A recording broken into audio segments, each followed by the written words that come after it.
Des centaines d'hectares aménagés qui ne fonctionnent plus du tout. Des canaux complètement enherbés. Un périmètre en maîtrise totale qui est devenu une zone de production du riz en pluvial, c'est quand même dommage. Ça fait des millions de francs engloutis. Quel gâchis! Et ça, vraiment, ce n'est pas un cas isolé. On en retrouve partout dans nos pays. Dans le meilleur des cas, c'est le 10e ou le 20e du périmètre qui est exploité. Dans le pire des cas, tout est abandonné. On a des canaux complètement cassés. Rien ne fonctionne. La finalité reste la même. Ouvrage abandonné après l'arrêt des financements. L'aménagement classique, c'est au moins 2 ans d'études auxquelles les producteurs sont très peu associés. La question qu'on se pose réellement, est-ce qu'on ne peut pas voir les choses autrement? Venez, je vais vous montrer comment on a trouvé une autre façon de faire, une autre approche pour pouvoir mieux impliquer les producteurs dans la définition, dans la conception, dans la réalisation et dans l'appropriation des ouvrages. Bon, venez.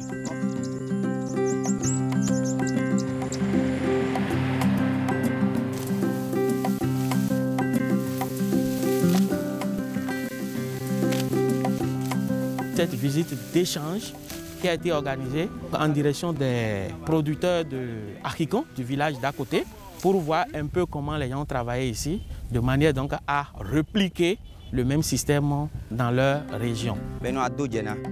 Depuis l'arrivée de ce projet, le rendement que nous obtenons dépasse largement ce qu'on obtenait avant. Au niveau de la coordination, nous nous sommes amusés donc à prendre quelques données techniques et il s'est révélé que le rendement moyen à l'hectare est de 4 tonnes contre un rendement moyen de 2 tonnes dans le système traditionnel. Qu'est-ce qui est à la base de cette augmentation du rendement? Le système même consiste d'abord à installer des diguettes. Deuxièmement, il y a les axes de drainage qui permettent de faire entrer l'eau et de faire sortir de l'eau quand nous voulons. Troisièmement, les itinéraires techniques sont suivis jusqu'à la récolte. Je suis un des producteurs de haricots. Actuellement, je suis à Zongo, juste dans l'objectif d'assister à la récolte qui est en train d'être pratiquée. Ce que j'ai vu vraiment, c'est très impressionnant. Je pense faire appel au projet pour qu'ils viennent m'assister à haricots. L'objectif donc de l'administration, c'est de pouvoir étendre ça, multiplier et que si les gens peuvent avoir donc 4 tonnes de riz à l'hectare, le compte d'exploitation nous donne à peu près 380 000 francs comme bénéfice.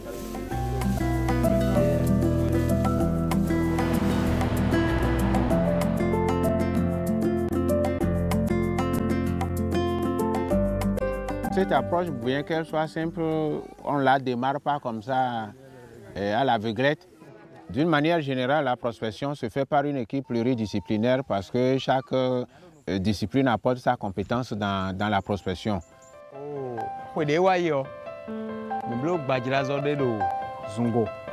C'est sur la base de ce que vous avez vu à Zongo que vous nous avez fait appel pour faire la même chose chez vous. Mais la première question est de savoir l'importance de la culture du riz dans votre village. Le riz est important chez nous à Haricon, simplement parce qu'après production, même si tu ne vends pas, tu peux au moins utiliser ça pour la nourriture. Mais aussi, il y a la Sonapra qui passe pour pouvoir nous les acheter.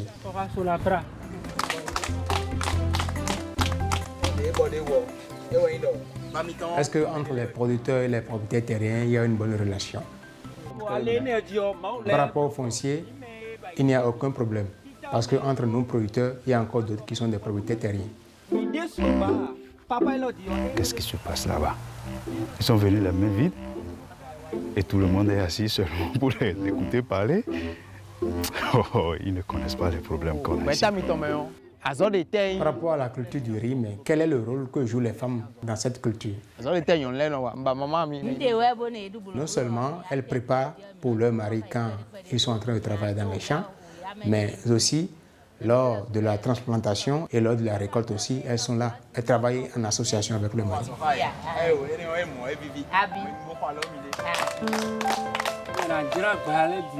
Bon, vous nous dites maintenant que tout le bas-fond sera aménagé. Nous qui faisons l'élevage et le maraîchage, qu'allons-nous devenir? Ils n'ont pas encore commencé, mais il y a déjà des problèmes. Et nos animaux vont-ils trouver de l'herbe à brouter? Et nos jeunes qui ont l'habitude de faire des cultures maraîchères dans le bas-fond, où est-ce qu'ils vont aller même? Je pense qu'il n'y aura aucun problème. C'est une fois par an qu'on cultive le riz. Donc après la récolte, le bas-fond serait déjà sec, comme ça on peut faire le maraîchage. Les bœufs vont aussi trouver à manger.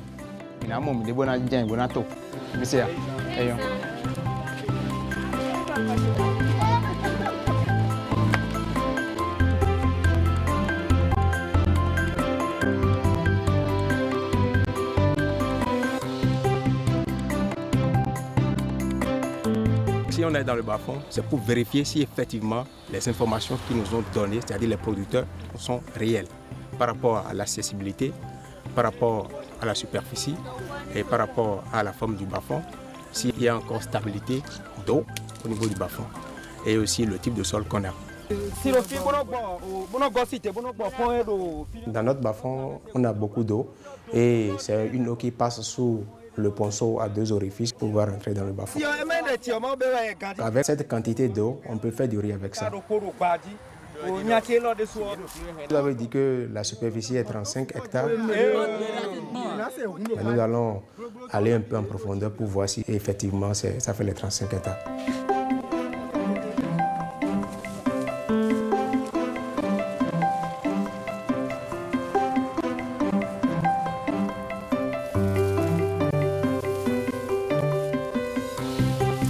Par rapport à la structure du sol, il y a un peu de l'argile, un peu du sable et de limon. Donc, tu vois, donc c'est riche quand même. C'est riche. De retour pour travailler avec nous, mais je vois qu'ils sont venus seulement avec des papiers. Qu'est-ce qu'ils ont écrit? C'est au bord de la route, donc c'est accessible. Oui. Superficie, on a dit c'est 35 hectares environ. Il n'y a pas de problème foncier. Les producteurs sont en même temps propriétaires et exploitants. Et l'engouement, on a dit que les producteurs sont décidés à travailler. La forme du bas-fond, on a dit que c'est en nu, parce que la pente n'est pas forte. Nous allons essayer de consulter un dossier que nous allons remettre à M. Orou et qui a par rapport aux activités de prospection effectuées sur le site de Aricon.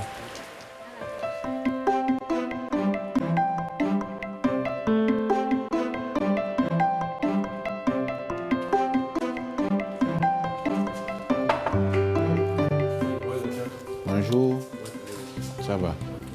Sinon, je suis là juste pour vous remettre les dossiers. Donc, vous avez tenu compte de tous les critères qui ont été énumérés sur les fiches de sélection, l'accessibilité foncière, la mobilisation des producteurs, la superficie. Tout est respecté. Ok, j'aurai le temps de voir tout ça là.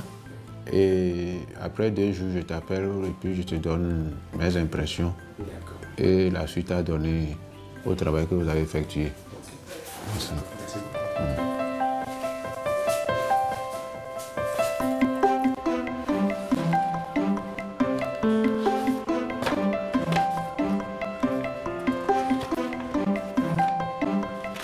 Je pense que le site d'Aricon est assez attrayant. Ils ont demandé, je crois que le dossier il sort du lot, mais je crois que c'est indispensable de retourner vérifier l'information parce que on ne sait jamais pourquoi pas ces techniciens, leurs copines ou leurs maîtresses dans la zone, on n'en sait rien. Mais la vérification des données de terrain permet de se prononcer définitivement sur le choix de ce site-là.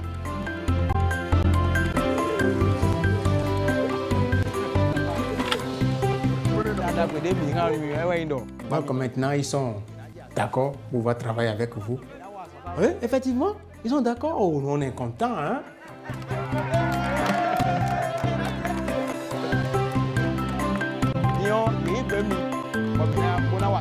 Le travail d'aménagement est un travail qui n'est pas si facile. J'aimerais vous demander si vous êtes prêt à travailler.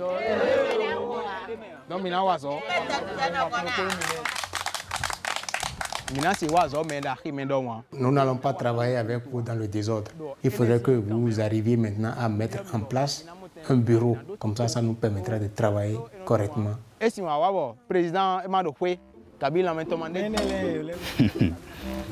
Ils parlent encore de s'organiser pour travailler ensemble. Mais eux là, ils ne connaissent pas ce village. Hein? Travailler ensemble, ça cause des problèmes. Hein?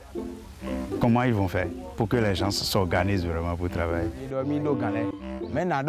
pense qu'il est bien d'avoir choisi vos leaders. Mais maintenant, je tiens à vous rappeler que les agents de CEPA passeront pour vous aider à choisir ceux-là qui peuvent être réellement vos leaders.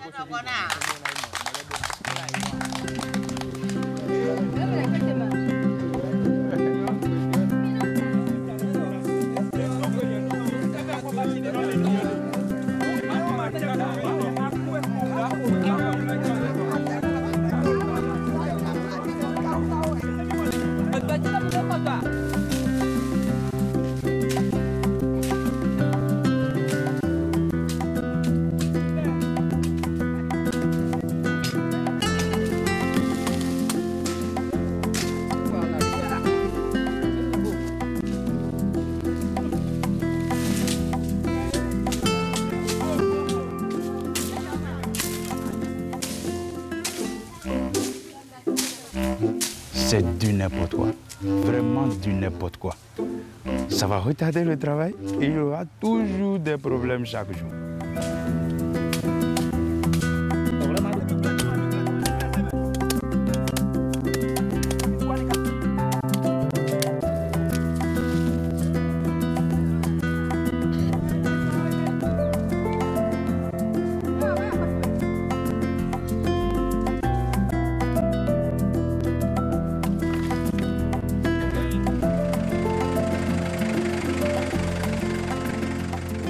L'aménagement d'un bas-fond vise la sécurisation de la production. Et pour sécuriser la production, il faut gérer l'eau. Parce qu'en réalité, un bas-fond, c'est une zone d'engorgement d'eau. L'un des objectifs de l'aménagement, c'est de garder de l'eau le plus longtemps possible quand on en a besoin et de faire partie quand il y en a trop. L'autre objectif, il faut arriver quand même à rentabiliser l'engrais qu'on apporte au riz. Quand vous n'aménagez pas, vous produisez du riz, vous apportez de l'engrais, l'engrais repart par ruissellement. Ce type d'aménagement est simple parce que simplement ça permet aux producteurs de participer du début jusqu'à la fin aux activités qui sont réalisées sur le site. On n'a pas besoin de faire des études topographiques ni hydrologiques, mais on se base simplement sur les informations qui nous sont données par les producteurs. Concernant le comportement des eaux dans le bas-fond, on se base de tout ça là pour pouvoir réaliser le schéma d'aménagement. Ça sort, ça contourne la termitière, oui, et ça continue. Oui. Bon, allons-y maintenant. Allons dans le bas-fond.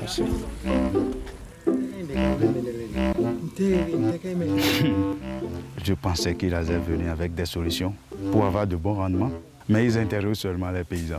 C'est ça la culture du riz? Les axes de drainage transversaux aussi amènent l'eau dans le bas-fond. Ok, allons-y. En dehors de l'axe de drainage central, il y a un autre axe transversal qui quitte le village pour rejoindre celui qui est au centre du bas-fond. Quand vous avez des reliefs comme ça, là, c'est les zones de stagnation d'eau. L'eau ruisselle de la palmeraie vers le champ. Ici aussi, dans le champ du maïs, là, le champ est en position plus haute. Et ici, c'est bas, donc l'eau ruisselle ici. Et après, on a un cours d'eau qui naît. Ici, puisque c'est plat, l'eau qui arrive là s'étale sur tout le champ. Donc, il faut prendre ça en compte dans l'élaboration du schéma.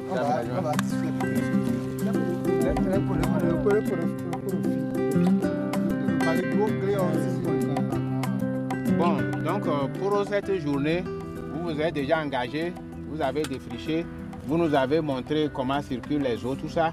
Mais on vous informe que le travail ne fait que commencer.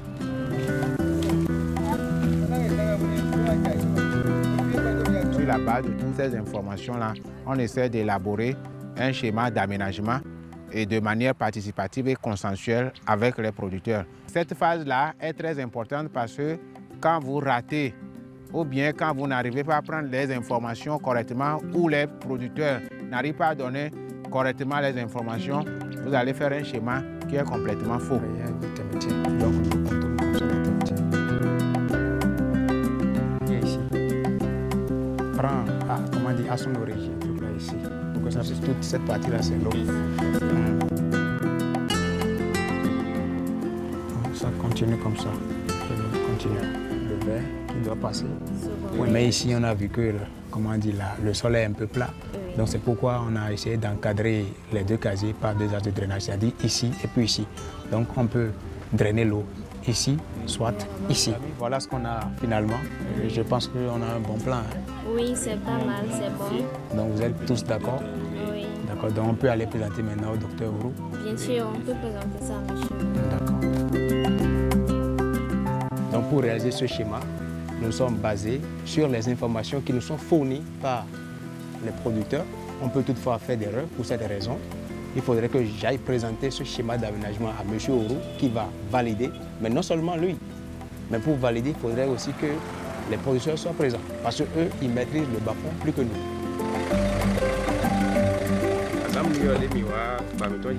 La fois dernière, j'ai réalisé avec vous le croquis. Je me suis basé sur ce croquis-là pour pouvoir réaliser le schéma d'aménagement que je vais vous présenter. Mais aussi obtenir votre accord parce que vous aurez à apprécier ce que j'ai fait. Quand l'eau rentre dans le bas-fond, elle ne va pas directement, mais elle contourne une termitière avant de continuer son chemin. Est-ce que vous êtes d'accord par rapport au schéma d'aménagement que j'ai réalisé? Je suis d'accord, mais j'aurais souhaité que l'axe de drainage qui quitte le village pour le site soit un peu penché.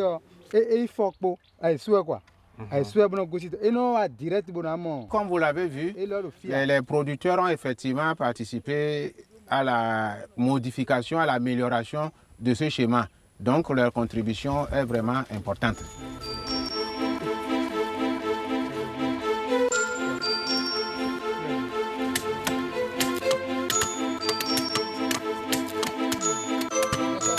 Sur la base du schéma d'aménagement que nous avons réalisé ensemble, maintenant nous allons matérialiser les différents types d'aménagement à l'aide de différents piquets que nous avons peints en de différentes couleurs. Les piquets utilisés sur la ceinture sont peints en rouge pour indiquer que c'est de gros diguettes qui doivent passer par là. Avec la couleur bleue, on sait que c'est le passage d'eau. Sur les piquets sur lesquels nous avons la couleur rouge et bleue, avec le rouge, il y a de grosses diguettes qui doivent passer et avec la couleur bleue, il y a un passage d'eau. Quand on voit un piquet qui est peint uniquement en vert, cela veut dire qu'il y a passage d'une diguette secondaire qui sépare deux casiers. Sur les piquets peints en bleu et en vert, il y a passage d'eau et aussi deux diguettes secondaires qui encadrent ce passage. Sur des piquets peints en trois couleurs, c'est-à-dire le rouge, le bleu et le noir, nous savons déjà qu'avec le rouge, il faut le passage d'une grosse diguette. Avec le bleu, il faut le passage d'eau. Et avec le noir maintenant, il faut mettre à l'entrée de notre axe de drainage des ouvrages, ça peut être des cailloux, pour pouvoir freiner maintenant la vitesse de l'eau avant qu'elle ne rentre dans le bas-fond. Avec la couleur jaune, il faut savoir uniquement qu'on ne doit rien faire sur cette partie. Soit ça peut être une termitière ou bien un arbre utile qu'on ne doit pas couper. Donc, mon piqué là, le fil de maintenant, la fil de ici, ouais, donc il a l'air de contact. Ce n'est pas vrai. Ce n'est pas vraiment vrai. Incroyable. Ils vont mettre des bâtons partout et ils appellent ça piquetage. Ce n'est pas possible. Et même avec de la peinture. Alors il faut être du bon peintre maintenant pour faire du riz. Oh, du n'importe quoi. C'est vraiment du n'importe quoi. Parlant d'aménagement, la première opération consiste à délimiter le bas-fond. Tout autour, comme ça, vous allez voir, il n'y a que de rouge. C'est pour indiquer simplement que c'est la ceinture de notre bas-fond. Nous avons prévu un drain de ceinture tout autour de notre bas-fond parce qu'on s'est rendu compte qu'il y a une pente qui descend comme ça. Et pour irriguer les casiers qui sont de ce côté, il faut un drain de ceinture qui nous permettra d'irriguer ces casiers. Et les piquets qu'on utilise à ce niveau sont peints en rouge. Et ces piquets sont en rouge parce que simplement il faut mettre de grosses diguettes pour éviter à ce que l'eau ne vienne dans le bas-fond.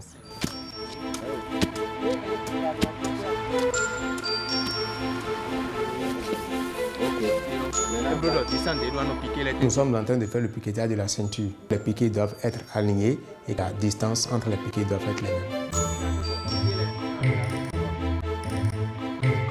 Pour que les piquets soient bien alignés, il est nécessaire d'avoir un bon coup d'œil.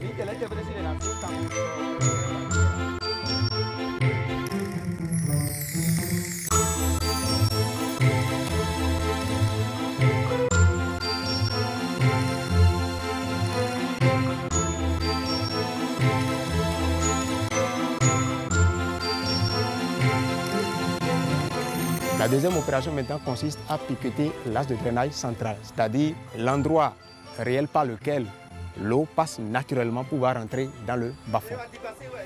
Au milieu ici, nous avons notre as de drainage central qui passe comme ça. Et les piquets qu'on utilise à ce niveau sont peints non seulement en rouge, mais aussi en bleu. Le rouge pour indiquer que ce sont de gros diguettes qui doivent passer par là, et avec la couleur bleue, c'est pour indiquer qu'il y a passage d'eau naturelle. Ce n'est pas vrai. Ils sont là, du retour pour nous occuper avec leur bâton. Nous, on ne veut pas cela. On veut des semences, on veut de l'engrais pour avoir de bons rendements. Oh, c'est du faux cela. C'est du faux.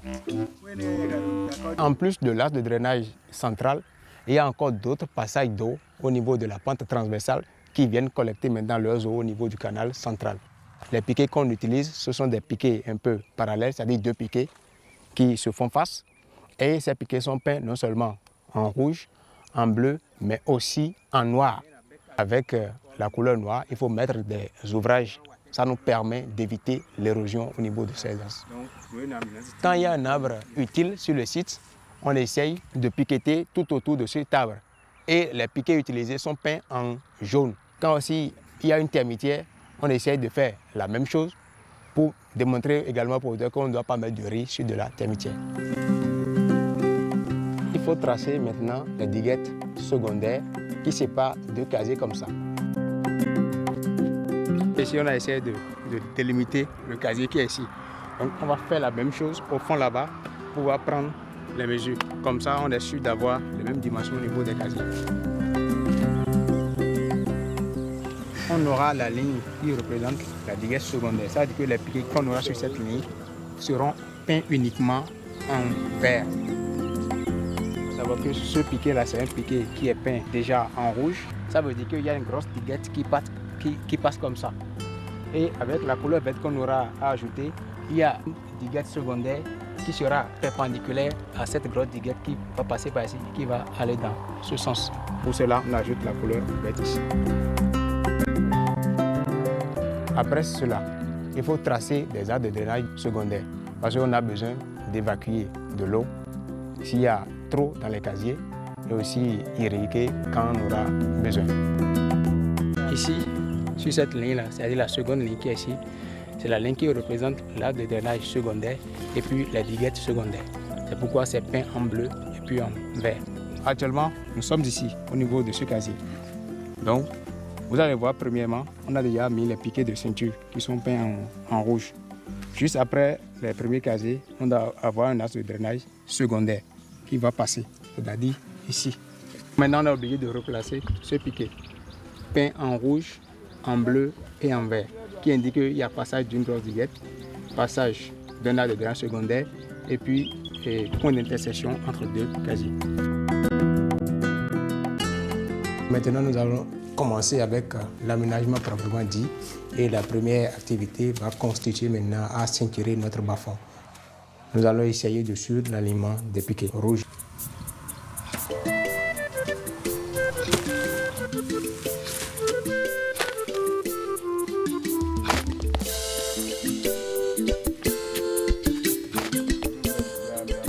Mais maintenant, nous allons commencer par réaliser les diguettes qu'on a à notre as de drainage central.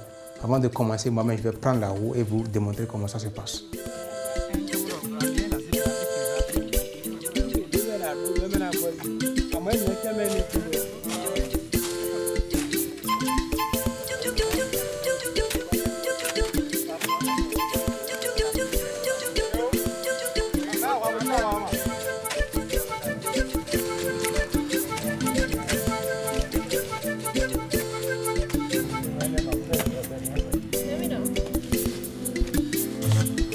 Ici, nous sommes à l'entrée d'un axe de drainage latéral qui converge son eau vers l'axe de drainage central.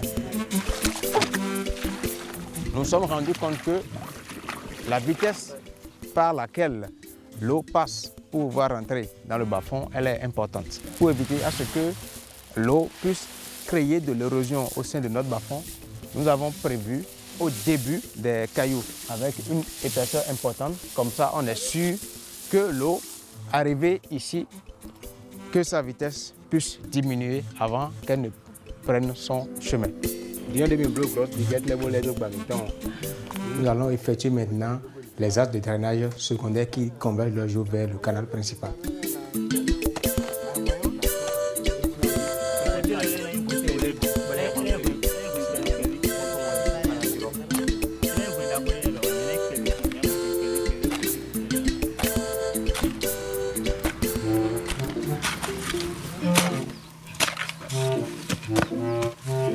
Ces techniciens-là, ils nous conduisent au jeu.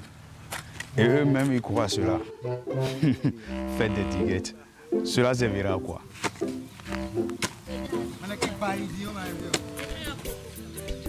La couleur verte qu'on a mis sur ce piquet permet de savoir qu'il y a une diguette secondaire qui passe par ici. Ça permet de séparer deux casiers. Vous allez voir ici, on a un casier. Ici aussi, on a un casier. Vous allez constater qu'on a de petits casiers. C'est pour pouvoir réussir le planage. Sinon, si le casier est trop grand, ça ne nous permet pas de contrôler l'eau. Quand les casiers seront pleins, on a besoin de vider ces casiers. Donc pour les vider, il faut un axe de drainage secondaire comme celui-ci, qui est encadré par deux diguettes secondaires. Donc ça nous permet d'éviter le surplus d'eau qu'il y a au niveau de ces casiers ici. Comme ça, ici, ici, ici, juste là-bas. Voilà brièvement ce qui est bon dans ce type d'aménagement. C'est qu'avec le plan réalisé par les producteurs et la mise en place de ces différentes couleurs, après explication, les paysans, ils ont compris et même sans la présence du technicien, eux-mêmes, ils peuvent reproduire. Ce que nous venons d'apprendre, c'est la manière dont on met les piquets. Et on met les peintures rouges, ça veut dire les grosses diguettes, les peintures bleues, ça veut dire que l'eau doit passer par là. Donc les paysans, ils ont compris et eux-mêmes, vous voyez, sans ma présence, ils sont en train de reproduire ça là-bas.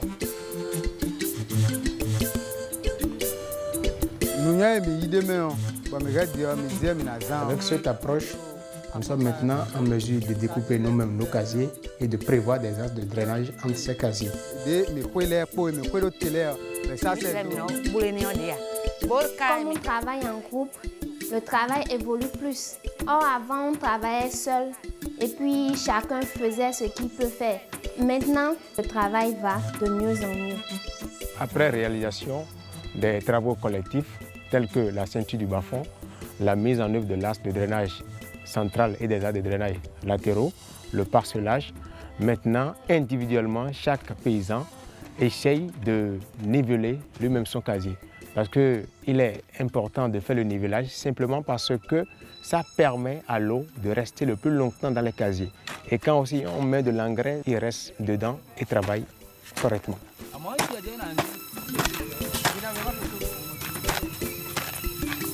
Normalement, le nivellage est une opération qui s'effectue de façon individuelle, mais étant donné que les paysans ont appris à travailler maintenant en groupe, on les voit en train de s'aider, c'est-à-dire il y a d'autres paysans qui laissent leur champ maintenant et vont aider dans la parcelle de l'autre et après ils retournent maintenant dans leur propre parcelle. Avant, nous avions l'habitude de travailler individuellement, mais avec cette approche, nous nous sommes rendus compte finalement que quand on est ensemble, on peut faire mieux et bon. Même ceux-là qui n'ont pas compris peuvent même commencer par tricher celui qui a compris le truc et ça évolue bien.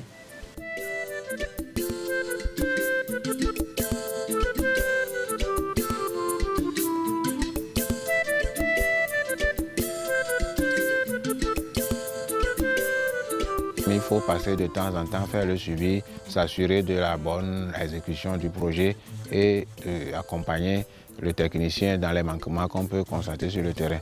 En réalité, c'est le terrain qui forme, ce n'est pas ce qu'on a fait uniquement en salle. Et c'est pour ça que le suivi régulier est très important. Quand vous aurez fini le planage là, si vous estimez qu'il y a une petite pente quelque part, il n'y a pas de problème. Vous coupez en deux pour que l'eau ne vienne pas s'accumuler du haut vers le bas. On ne peut pas prendre ça en compte dans le schéma d'aménagement.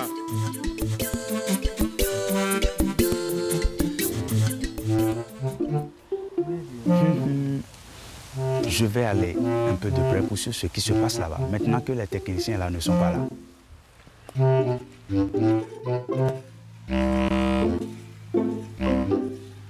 Et qu'est-ce que vous faites là? Qu'est-ce que vous faites là? Est-ce qu'il ne faut pas mieux arrêter tout cela? Vous allez gâter le sol. Vous êtes en train de détruire les herbes. Où est-ce que nos animaux vont trouver à brouter? C'est du n'importe quoi. Non, non, non, je ne suis pas d'accord. Je ne suis pas d'accord. Je ne suis pas du tout d'accord avec ça.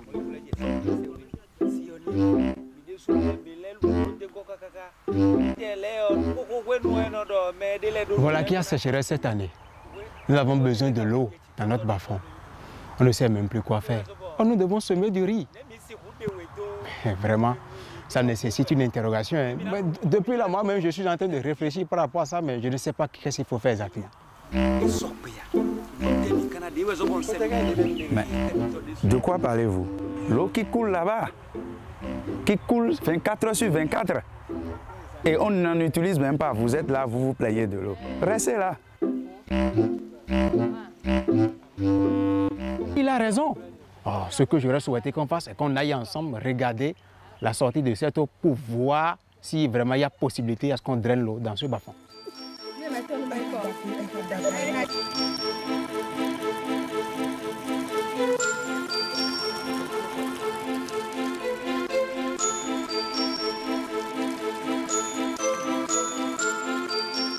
Trois jours après leur réunion, ils ont installé maintenant une prise d'eau sur le puits artésien du village, ce qui leur permet d'irriguer facilement ce bas-fond.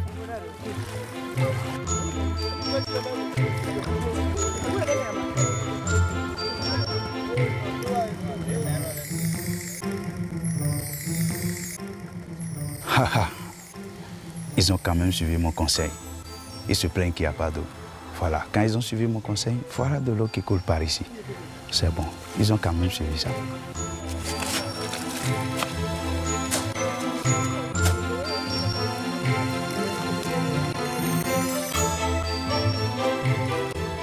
Pour faire le repiquage, il y a une corde qu'on utilise sur laquelle on met de petits sachets. On suit ces petits sachets pour pouvoir mettre les pieds de riz. Et en dehors de ça, il y a aussi un petit bâton de 20 cm qui nous permet aussi de faire le déplacement de cette corde.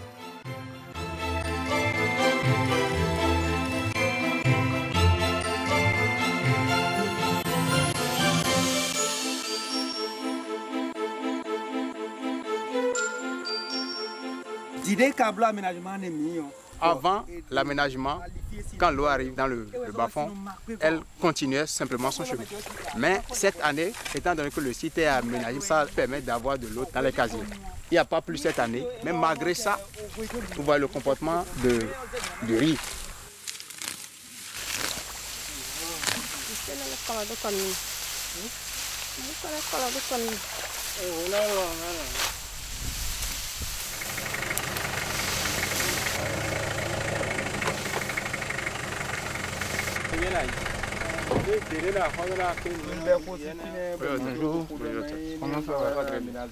J'ai fait le tour du périmètre, globalement ça va, vous avez de l'initiative. Bon, il y avait de l'eau que vous avez fait venir sur le périmètre, c'est bon.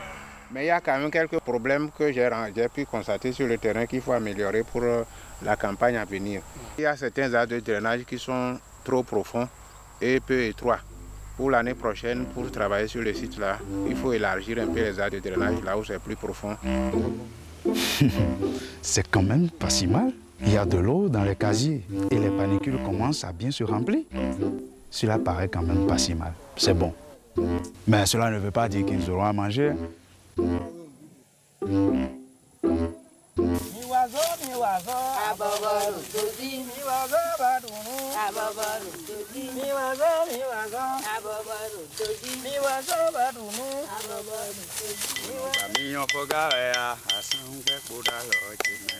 Mais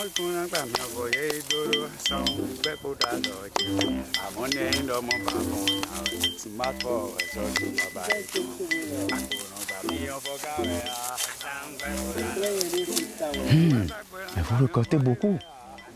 Sincèrement, ça m'impressionne. C'est beaucoup. Vraiment, bon Dieu, je me suis trompé. Je me suis vraiment trompé. Oui, bien sûr. Vous avez raison. Nous sommes échinés par rapport à l'aménagement et au pilotage. Mais finalement, les résultats sont là.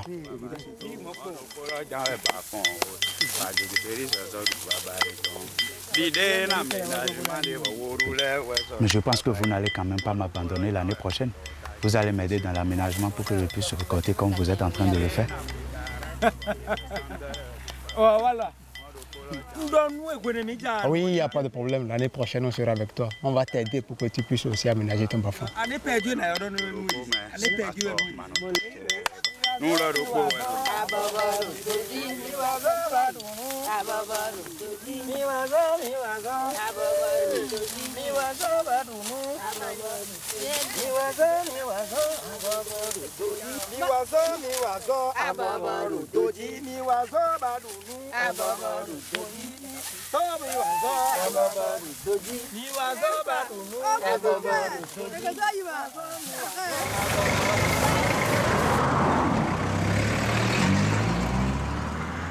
Ça va tellement vite sur le terrain avec les producteurs que nous ne pouvons pas tout faire tout seul. D'où la nécessité de former les techniciens. Vous êtes retenu pour participer à cette formation et vous aurez à passer ensemble, en salle et sur le terrain pour dérouler ces thèmes afin de les assimiler pour que cela soit bien répliqué sur le terrain. La première partie, c'est la sélection des sites.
Smart Valleys est une approche de développement de bas-fonds pour des systèmes de production risicole en Afrique subsaharienne. Une approche participative, durable et à faible coût. Smart Valleys a été développé par le Centre du riz pour l'Afrique et ses partenaires de recherche et de développement nationaux au Bénin et Togo. Appliquer Smart Valleys double les rendements de riz grâce à une meilleure gestion de l'eau.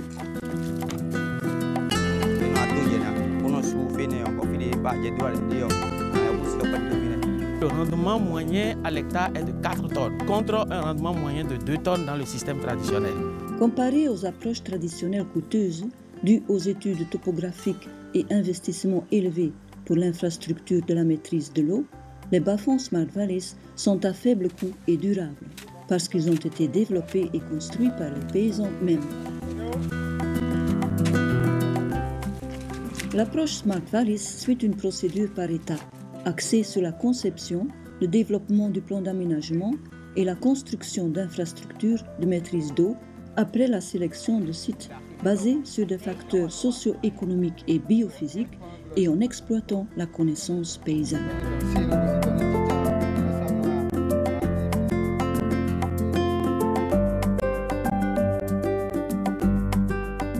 Smart Valleys démarre avec l'identification de sites de bas-fonds au potentiel risicole. Les techniciens, paysans et chefs locaux prospectent le terrain. Cette équipe doit être composée de techniciens qui sont formés dans l'approche Smart Valleys et qui comprennent l'environnement hydraulique et social des bas-fonds.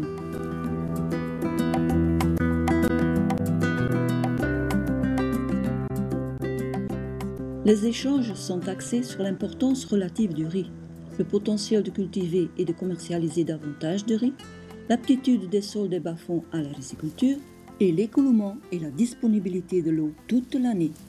Par rapport à la structure du sol, il y a un peu de l'argile, un peu du sable et de l'humain. Tu vois, donc c'est riche quand même.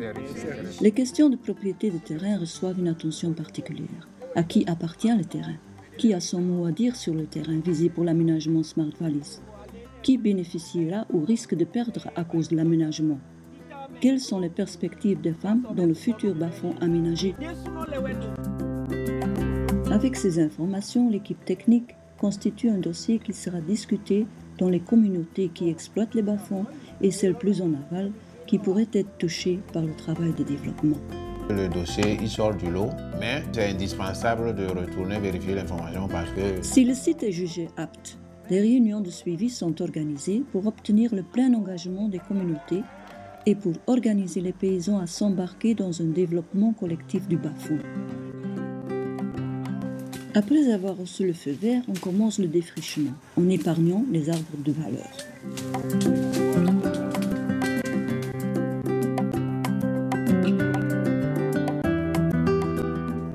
Ensuite, les paysans et techniciens explorent le bas-fond pour capter la connaissance et l'expérience des paysans en termes de flux, d'écoulement et de rétention d'eau en surface.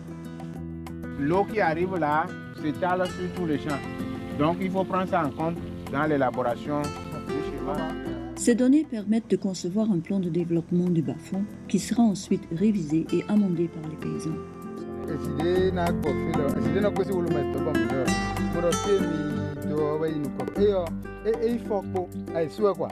Ce plan comprend les prises d'eau, les canaux et les diguettes qui devraient améliorer considérablement la rétention d'eau et le drainage d'excès d'eau du bas-fond.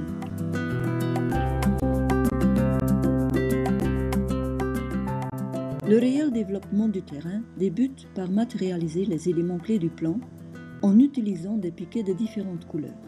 Le rouge pour les diguettes qui ceinturent le site à aménager, le bleu pour les canaux principaux, le vert pour les diguettes secondaires et combinés avec le bleu, ils sont utilisés pour les canaux secondaires qui permettront une gestion de l'eau plus précise dans les parcelles.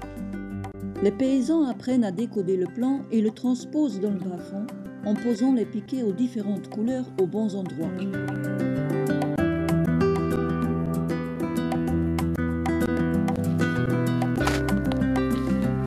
Le vrai travail ne fait que commencer. Creuser des canaux et construire des diguettes avec la terre soulevée.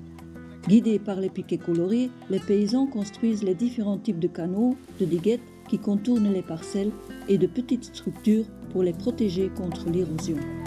Donc les paysans, ils ont compris et eux-mêmes, vous voyez, sans ma présence, ils sont en train de reproduire ça là-bas. De simples structures pour faire dévier l'eau d'une source naturelle vers les rizières assoiffées quand nécessaire est aussi une amélioration.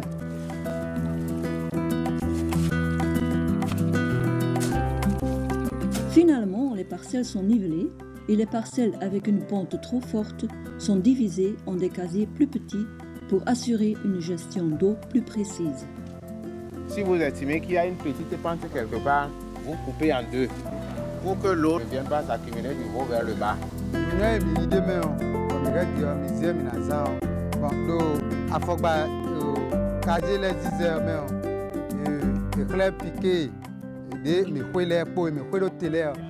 L'expérience a montré que la gestion adéquate de l'eau est une condition cruciale pour que les paysans s'investissent dans l'amélioration des pratiques de gestion rizicole, comme le désherbage et l'application d'engrais en temps opportun. Le système même consiste d'abord à installer des diguettes. Deuxièmement, il y a les axes de drainage qui permettent de faire entrer l'eau et de faire sortir de l'eau quand nous voulons. Troisièmement, les itinéraires techniques sont suivis jusqu'à la récolte. Même en temps de faible pluie, les bas-fonds Smart Valleys produisent bien, aussi longtemps que les canaux sont bien entretenus.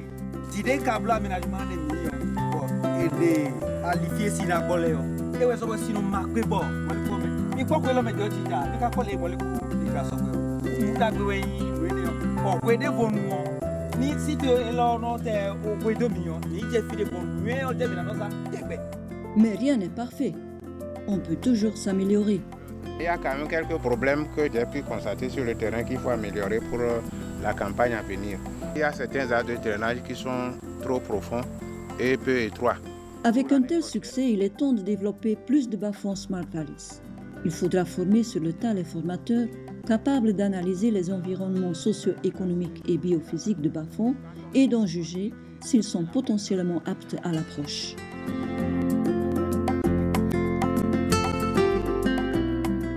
Ces équipes techniques doivent être coachées sur le terrain et apprendre en faisant, en travaillant avec les paysans.